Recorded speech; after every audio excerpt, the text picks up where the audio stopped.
Time now for your forewarned weather with Chief Meteorologist Alana Brophy.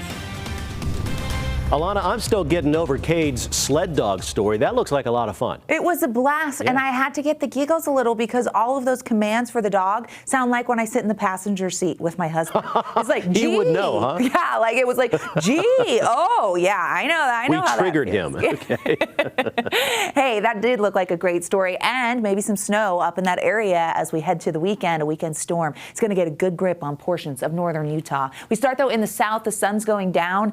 Black Desert Sky Cam, we hit the low 60s there, and we do have some northerly winds, just a light breeze, but that northerly flow is throughout the entire state as high pressure has set up and is in control. Now, as we take a look at what we're tracking, there's a lot going on, so I'm just going to break it down for you. Valley inversion, we're battling it right now. It holds on for another day, but we've got this atmospheric river event that is going to bring prolonged precipitation to northern Utah, and it's going to be heavy precip at times. Valley rain, mountain snow setup, but we've got brand new winter alerts that went up, and I'm going to break them down for you. On top of that, we're looking at a warming trend statewide. What that means for snow levels, well, let's get to it. Could we see some records? Possibly. Live view from Tooele. You can make out the inversion layer as you look across Tooele County. Pretty shot. We have sunshine, but unfortunately, we've trapped cold air and now pollutants on the valley floor. Our air quality is moderate, and by tomorrow morning, we could see unhealthy air in places like Davis, Salt Lake, Utah, and Duchesne County, but it doesn't stay. Southwesterly flow picks up for our Friday ahead of our storm system, and that will help begin to mix out inversion, and it's going to be gone pretty quickly because this next storm, call it our inversion buster. 30s and 40s out there right now, 35 in Vernal, 52 in Hanksville, 56 in St. George. Mixed bag when it comes to temperatures where it's colder. Places like Utah County, it's because that haze is thick and the cold air on the valley floor is stubborn. Hazy conditions in Salt Lake along the Wasatch Front by ABC4 News at 10:27.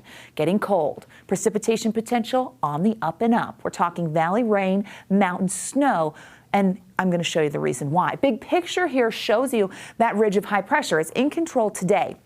It's going to flatten a little bit as we head into tomorrow. The ridge will remain over the southern half of the state, which is why southern Utah stays dry as this storm system impacts the north. We get a westerly flow. We're pulling in warmer air with that westerly flow and wet weather. That's why we're going to see rain, and we're going to see that warming trend. We've got an upper level low off the Pacific Northwest. That's going to help in the way of precipitation and bring in that moisture. But we're looking at several days here of wet weather. On top of that, this is unusual, especially going into February. Our snow level is going to rise because of what I just showed you with that warmer air and westerly flow. 5,000 feet by Friday night. But as we get through Sunday, it ends up at 8,000 feet. So it's going to continue to climb. So we could see some sloppy mixed precipitation in our mountain valleys, but then complete rain in those areas as well.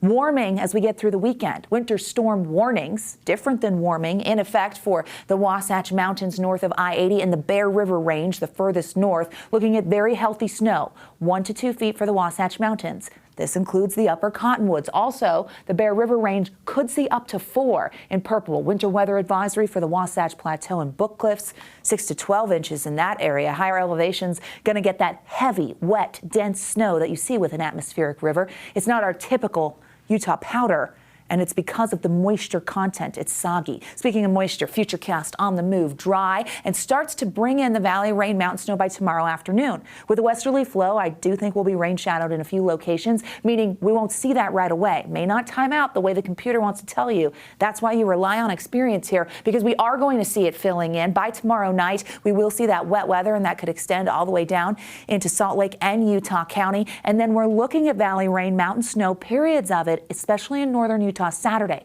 Sunday, becoming more isolated into Monday, but not going anywhere Tuesday and even Wednesday. Purple on this map indicates mixed precipitation, and that's as the snow level rises. How much rain? Could get over an inch. That's what the model's putting down in Salt Lake. Healthy and Layton. Look at Ogden. Could go 2 inches there. We're talking rain, so pull out the umbrella. Make sure you have the rain boots. It's going to be a wet weekend with this storm as the temperatures climb. Getting rid of the inversion and into the mid-40s for tomorrow. 52 in Moab, 57 in St. George. We'll start the day with haze, and then we say, so long, see you later. Not going to be dealing with that for a little while. St. George, 50s, 60s. How about a 70? That's going to be really interesting for us to hit 70 in February. Call me. I'll be in St. George. Here's the Wasatch Front. We've got those numbers climbing with the warmth and really soggy conditions Saturday, Sunday, and then another system Wednesday. So active skies. And you know I like to rock and roll on an atmospheric river is exactly what we're going to do. Get ready. The next couple of days. It's coming.